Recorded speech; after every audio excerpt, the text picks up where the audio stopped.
perkenalkan, saya Ferdika Rizky Utama. Saya adalah peneliti di Para Sindiket. Kali ini saya berkesempatan untuk membedah atau membaca buku terbitan Komunitas Bambu yang berjudul Mahasiswa Nasionalis Muda Penjara Perhimpunan Indonesia 1923 sampai 1928, karya salah satu sejarawan besar Indonesianis bernama Johnny Nelson. Sebagaimana yang disebut di dalam judulnya, bahwa ini adalah buku ini adalah tentang perjalanan Perhimpunan Indonesia, sebuah organisasi kecil yang didirikan di negeri Belanda, organisasi pertama yang menamakan dirinya menggunakan nama Indonesia. Dan sebenarnya organisasi ini tidak diperuntukkan untuk tidak diperuntukkan untuk memerdekakan diri, mempunyai tujuan bahwa nantinya Indonesia harus merdeka. Tapi kemudian itu beriring dengan jalannya waktu, ada keinginan dari kelompok mahasiswa yang mendirikan Perhimpunan Indonesia ini untuk memerdekakan diri. Dikutip di halaman 3, saya bacakan secara verbatim. Selain mendapat pengalaman yang semakin luas, mereka yang meninggalkan tanah air dalam jangka waktu tertentu juga merasakan dampak lain akibat pindah dari suatu masyarakat kolonial yang bersifat paternalistik dan baik larangannya ke masyarakat yang lebih terbuka. Disitulah untuk pertama kalinya mereka dianggap sederajat dengan orang Eropa, baik di dalam masyarakat maupun di hadapan hukum. Jadi ada kesadaran yang dirasakan oleh para mahasiswa, para intelektual saat itu yang berkuliah. Kenapa di negeri kami sendiri, katakanlah saat itu mungkin mereka berpikir di negeri Hindia Belanda tidak ada kesetaraan, bahkan ada ketidakadilan di mata hukum maupun di masyarakat. Orang Eropa akan selalu dianggap lebih unggul daripada orang pribumi. Kesempatan keadilan hukum juga pasti lebih terjamin orang Eropa daripada orang pribumi. Sedangkan di negeri Belanda ternyata semuanya setara, semua adil. Jadi menurut anak-anak muda ini, tokoh-tokoh muda pergerakan saat itu, seperti sehingga ada tokoh utamanya adalah Muhammad Hatta, seperti di cover diperlihatkan bahwa ada yang tidak beres. Dan sebagaimana mereka anak muda dan juga seorang intelektual, mereka punya tanggung jawab moral dan sosial untuk kepada masyarakatnya, bahwa mereka pasti berpikir bahwa mereka kuliah, mereka dapat berpengetahuan, kemudian sampai kuliah di negeri Belanda itu tidak semua orang dapat kesempatan hal itu. Mereka ini yang kemudian mendapat kesempatan itu harus punya tanggung jawab untuk katakanlah memberikan kesadaran dan juga kemudian memberikan pengetahuan yang cukup luas nantinya untuk masyarakat Indonesia dan di negeri Indonesia. Memberikan kesadaran dan pengetahuan yang lebih dengan apa yang mereka sudah dapatkan dan sudah diterima di negeri Belanda kepada di negeri Indonesia sendiri, bahwa harus ada kesetaraan, dan kesetaraan itu, keadilan itu hanya bisa dicapai jika Indonesia merdeka. Dan ini kemudian yang mendasari bahwa anak-anak muda ini, intelektual di negeri jajah ini intelektual di negeri Belanda seperti Hatta dan kawan-kawan ini untuk bisa memerdekakan dirinya, memerdekakan bangsanya. Jadi ya, mereka ingin kesetaraan dan keadilan bagi seluruh orang, tidak hanya mungkin pribumi, tapi tidak hanya juga untuk Eropa, tapi semua orang. Dan atas dasar itu, Perhimpunan Indonesia punya 4 asas atau 4 nilai utama dalam ingin memperjuangkan kemerdekaannya. Yang pertama adalah kesatuan nasional. Sini saya sebutkan di halaman 15, saya bacakan ya.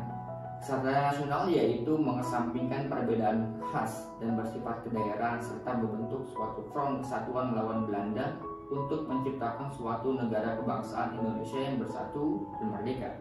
Kedua, solidaritas, merujuk pada menghindarkan perbedaan antar orang Indonesia sendiri, menyadari besarnya pertentangan kepentingan antara penjajah dan yang terjajah, dan perlunya kaum nasionalis mempertajam konflik antara ras sawo matang dan ras kulit putih. Ketiga, non-kooperasi, artinya perlu menyadari bahwa kemerdekaan tidak dapat diberikan secara cuma-cuma oleh Belanda, tetapi kekuatan dan kemampuan rakyat kita sendiri. Oleh karenanya, bangsa Indonesia tidak perlu mengindahkan Dewan Perwakilan yang didirikan oleh pihak kolonial seperti Volksraad. Yang terakhir, swadaya, yaitu menolong diri sendiri dengan mengandalkan kekuatan sendiri, mengembangkan suatu alternatif struktur nasional, sosial, ekonomi, politik, dan hukum yang berakar kuat dalam masyarakat pribumi dan sejajar dengan pemerintahan kolonial. Menurut Johnny Nelson di sini, ini adalah suatu nilai-nilai, suatu asas atau suatu manifesto perjuangan yang cukup dahsyat. Kenapa? Karena Perhimpunan Indonesia itu tidak lagi mengesampingkan misalnya tidak lagi memfokuskan antara Islam dengan non-Islam, seperti bagaimana landasan awal berdirinya Serikat Dagang Islam kemudian menjadi Serikat Islam. Tidak juga mengutamakan seperti misalnya golongan elit Jawa seperti Budi Utomo, tapi jauh lebih itu. Mereka ingin melakukan persatuan yang sangat luas dengan tentu self otonom atas dirinya sendiri dan percayalah akan dirinya sendiri dan kemudian kemampuannya yang potensi kemampuan yang dimiliki untuk bagaimana berjuang. Tidak hanya berjuang kemudian biasanya dalam perjuangan itu kan kalau kita beda organisasi kemudian memandang rendah organisasi lain, menyepelekan, tapi tidak. Bagi perhimpunan itu justru semuanya ini harus dirangkul. Bagaimana nanti menjadi suatu, katakanlah harus jadi suatu persatuan nasional yang sangat besar, menjadi suatu front mungkin saja. Dan dengan modal itu Indonesia kemerdekaan tidak mungkin akan bisa dicapai. Dan menariknya, kita tidak bisa melepaskan konteks Perhimpunan Indonesia perjuangannya dengan Partai Komunis Indonesia yang saat itu adalah partai pertama di Indonesia partai komunis pertama dan juga partai pertama yang menggunakan nama Indonesia di dalam tahun didirikan 20 Mei 1923. Setelah pecah dari Syarikat Islam kemudian Syarikat Islam Merah dan seterusnya. Di sini disebutkan bahwa Hatta, PI dan Perhimpunan Indonesia sangat menghormati atau juga cukup takjub dengan kerja-kerja Partai Komunis Indonesia yang revolusioner dan juga tadi non kooperasi, tidak mau bekerja sama dengan penjajah dan juga percaya dengan akan kekuatannya sendiri. Tapi menurut Hatta ada perbedaan antara PKI dengan PI, terutama dengan bagaimana kita harus mendorong kemerdekaan atau revolusi, bagaimana caranya. Kalau PKI disebut di sini bahwa PKI ingin menginginkan revolusi yang berdarah-darah penuh dengan kekerasan, sedangkan bagi Hatta tidak. Bagi Hatta, saya bacakan di sini di halaman 62. Alasan Hatta mau mengendalikan persekutuan saling menguntungkan dengan pihak PKI itu sama dengan keyakinannya yang sudah seiring ia kemukakan bahwa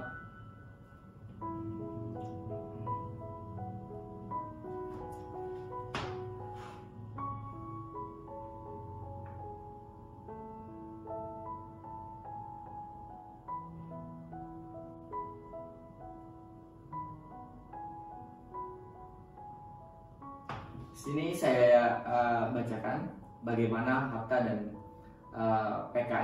Hatta mewakili PI kemudian berseberangan dengan PKI, terutama dengan menggunakan cara-cara kekerasan, tetapi bukan kemudian Hatta malah menjauh PKI, tapi justru menjadikan bagian perjuangan.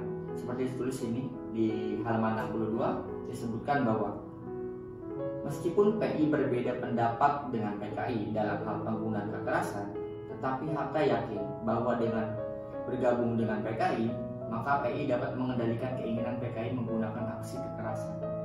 Jadi Hatta ingin memberikan kesadaran bahwa kepada masa PKI bahkan bahwa perjuangan mereka kekerasan itu dengan Indonesia yang masih sangat minim masyarakatnya, katakanlah tersadarkannya juga masih sangat, orang-orang yang tercerahkan juga dan berpengetahuan itu masih sangat sedikit, maka ini hanya akan menjadi bulan-bulanan atau bahkan menjadi cambuk bagi pemerintah kolonial untuk menangkap mereka, menangkap orang yang dianggap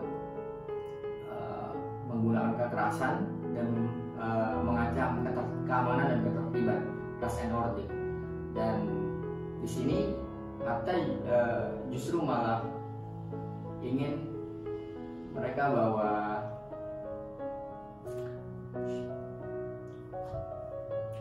Hatta ingin dan yang tadi saya bilang bahwa dan kemudian itu juga yang membedakan antara Hatta dan PKI, meskipun tadi disebut bahwa Hatta dan PKI itu ya, di sini bahkan Hatta melanjutkan bahwa ingin membuat blok nasional, dan lebih dari itu Hatta ingin membentuk sebuah konvensi organisasi massa di Indonesia. Seperti dituliskan di halaman 63, saya membuat konvensi semacam itu karena saat ini masa rakyat di Hindia Belanda di bawah pengaruh PKI, dan bahwa tujuan saya adalah menghilangkan pengaruh tersebut dan membawa masa rakyat ke arah berpengaruh organisasi kita. Dengan demikian di bawah pengaruh nasionalisme murni. Jadi ketika kita punya tujuan yang sama tapi kemudian caranya adalah berbeda, kita bukan kemudian mendiskreditkan atau bahkan katakanlah meledek organisasi lain, merendahkan, tapi justru malah kita dirangkul, dan bagaimana ide-ide kita menurut Hatta ini dalam PI itu bisa kita memengaruhi orang itu dan kemudian ikut dengan cara-cara kita. Dan di sini di buku ini sangat lengkap. Di sini ada sampai bagaimana kemudian mendirikan PNI, kemudian juga bagaimana dengan Soekarno, ada penangkapan dan penangkapan yang dilakukan oleh pemerintah kolonial Belanda baik terhadap PKI maupun kepada PNI, anggota-anggota PNI. Justru ini menjadi cambuk bagaimana bahwa ini adalah penangkapan adalah sebagai sebuah konsekuensi logis dari sebuah perjuangan. Jadi tidak manja ketika kita berjuang dan tahu resiko-resiko, dan kita juga akan menghadapi hal-hal itu, misalnya penangkapan, penjara dan lain-lain, dan nanti juga di penjara. Tidak kemudian melunturkan semangat dan kemudian memecahkan iman perjuangan. Justru Hatta malah bilang bahwa ya, ini adalah semangat zaman kami, dan kami ingin membentuk suatu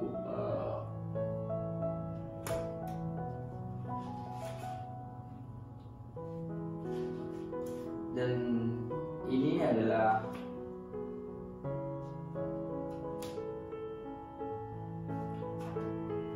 ya penangkapan ini kemudian yang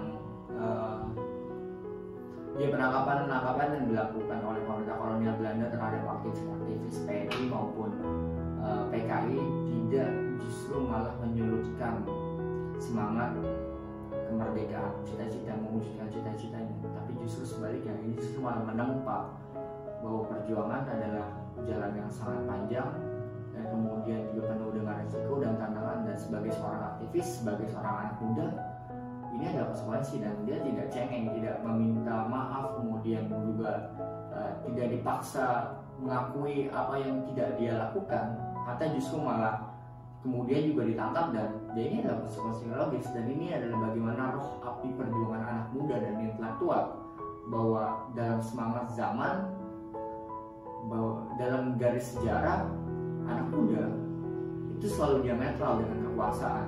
Dia selalu vis-a-vis.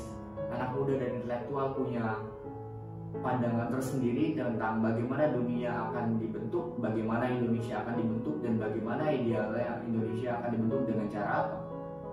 Tidak kemudian apa yang dia perjuangkan, kemudian anak muda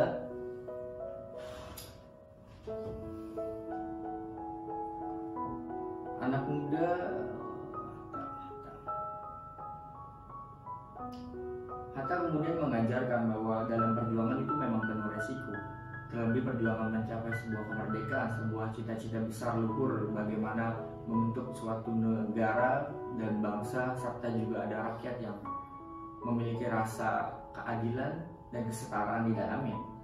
Dan penangkapan yang dilakukan oleh pemerintah kolonial Belanda terhadap aktivis-aktivis PNI dan juga PKI tidak menyurutkan semangat juang Hatta dan kawan-kawan dan PI tentu saja, justru malah menjadikannya ini sebagai sebuah tempaan dan untuk mempertebal keinginan dan kemauan bahwa dalam garis sejarah anak muda dan intelektual itu biasanya memang lazim di luar kekuasaan. Dia diametral dengan kekuasaan, bahwa dalam kekuasaan pasti banyak kompromi-kompromi dan juga akan sulit mewujudkan apa yang dicita-citakan. Justru anak muda dan intelektual yang berada di luar kekuasaan ini adalah penyeimbang. Bagaimana mereka sebagai agen, bagaimana anak muda dan intelektual ini ada sebagai sebuah jembatan. Ketika katakanlah dalam suatu negara pemerintahannya sangat kuat, tapi masyarakatnya tidak justru malah kuat, justru malah melemah. Justru ini adalah tugas anak muda, tugas intelektual untuk bagaimana menjembatani perbedaan kekuatan yang sangat besar. Bahwa kita dalam negara demokrasi dibutuhkan dua elemen yang sangat kuat. Pertama adalah negara dan kedua adalah masyarakat. Jika masyarakatnya tidak begitu kuat, maka itu adalah tugas dari anak muda dan juga tugas para intelektual untuk bagaimana kemudian memberikan kesadaran kepada masyarakat dan pengetahuan ya, karena yang lebih penting dan lebih pokok daripada menyebarkan pengetahuan adalah kesadaran. Dengan mereka memberi kesadaran, orang yang tersadarkan akan dengan sendirinya akan mencari pengetahuan dan juga mau tahu posisi dirinya terhadap negara seperti apa. Dan memang bahwa setiap zaman punya semangatnya sendiri, punya zamannya sendiri, punya anaknya sendiri, dan punya tantangannya sendiri. Memang kita tidak bisa menyamakan tantangan generasi kita dengan generasi Hatta, tetapi setidaknya substansi dalam memperjuangkan hal-hal yang ideal, keadilan, kesetaraan, kesejahteraan bagi rakyat Indonesia itu adalah tugas utama, dan itu tidak bisa ditawar-tawar bagi kita anak-anak muda. Bahwa dengan anak-anak muda yang optimis seperti juga bagaimana PI dan Hatta di dalam organisasinya, bukan tidak mungkin Indonesia yang lebih baik akan bisa lebih dicapai. Keadilan sosial bagi rakyat Indonesia bukan hanya sekadar slogan belaka. Seperti itu kurang lebih isi dari buku Johnny Nelson ini. Ada banyak hal detail yang tentu tidak bisa saya sampaikan, karena kalau kalian mau lebih lanjut ya harus baca buku ini langsung, dan tidak cuma itu. Buku ini buku Johnny Nelson Terbitan Komunitas Bambu ini terdapat 2 bahasa. Jadi teman-teman semua yang mungkin sedang belajar bahasa Inggris, agar tidak ketinggalan pengetahuannya kalau kita hanya menunggu terjemahan gitu, ini adalah buku yang sangat bagus untuk dibaca dan kemudian dipelajari, terutama untuk kita anak-anak muda. Terima kasih, sampai jumpa.